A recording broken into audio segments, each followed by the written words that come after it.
All right, so my name is Kennetta Simmons. I came to Dry Creek Camp probably around 95, 96. I can't remember. I think it was Girls Opportunity Camp, if I'm not mistaken. I was assigned to a camp counselor named Tanya. I remember Tanya very vividly because she was so loving and kind. And as a foster kid at the time, I had never experienced that.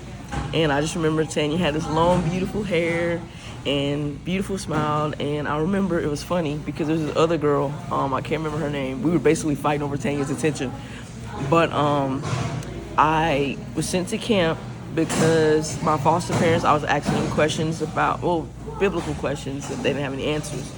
And so they contacted my caseworker, Miss Donna McCullough, and she got me signed up and sent to camp.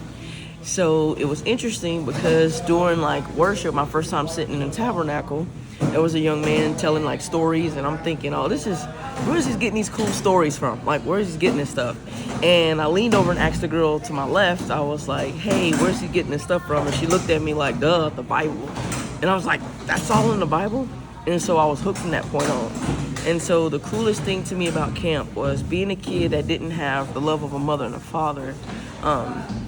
It was so important that my camp counselor just be herself. Tanya was so loving, that love radiating off of her. My little heart was just grieving because I'm like, okay, so this does exist. So after experiencing that type of love coming from a human being, a little kid who didn't know love, who only known abandonment and rejection, very little affection, if any. And I came to Dry Creek, and my camp counselor was so loving and so kind, and so patient. She was real soft-spoken. So I wasn't accustomed to that. So my little brain was like, okay, so these attributes are attributed to this God, right? So from hearing the gospel and then Tanya's example and just letting God love us through her, it opened me up. And that began my journey, as a young believer. They had an altar call during camp. I went up and gave my life to the Lord. It was different for me because I noticed a lot of the young people were crying and they were feeling that. I wasn't accustomed to really emotion. And so I think I was standing at the altar going, I'm waiting for something to happen, And so at first I was just kind of like, do God not like me either? And so that was kind of my first experience. But what was interesting is God didn't want me to associate love with an emotion. I believe now, I look back at that's why. He wanted me to see that was something that you do. That is how you walk. And Tanya,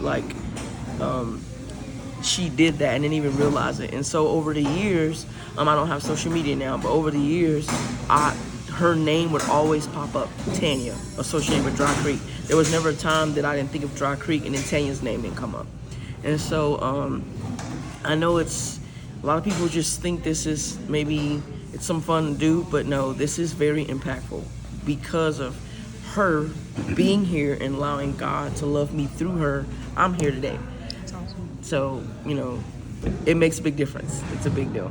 Okay, so clarify for me. So that happened, you met her first at Girls Opportunity Camp. Girls Opportunity, because we were at the White House. Did you come back to school camp? Yes, I came back. So you came back, so you got saved at back to school camp? So I believe it was the first time, I'm trying to think, it may have been the back to school one because I remember at the Tabernacle. The Girls Opportunity Camp, we spent a lot of time at the White House.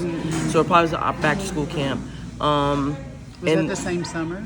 I'm trying to think because I came 3 different times. Because the third time I came is when the state took foster children who were separated from their siblings, and they did a camp where we all could see each other at Dry Creek. Okay, wow. So I came, so it was love, salvation, and then God showed me favor with being unified with my other sibling, my younger brother, and we got to do that at Dry Creek. All of it happened here.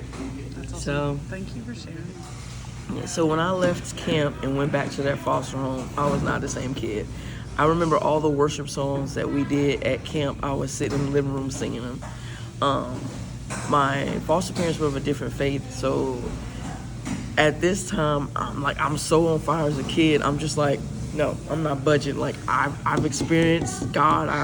I've experienced Christ, and this is real. And as a kid, I was just like, nope, I'm not accepting anything else. And they didn't really let us read the Bible. They said the Bible was just for the priests, and so I had this little pocket Bible. And I used to sneak in the laundry room and sit behind the washing machine and dry and just read the scriptures.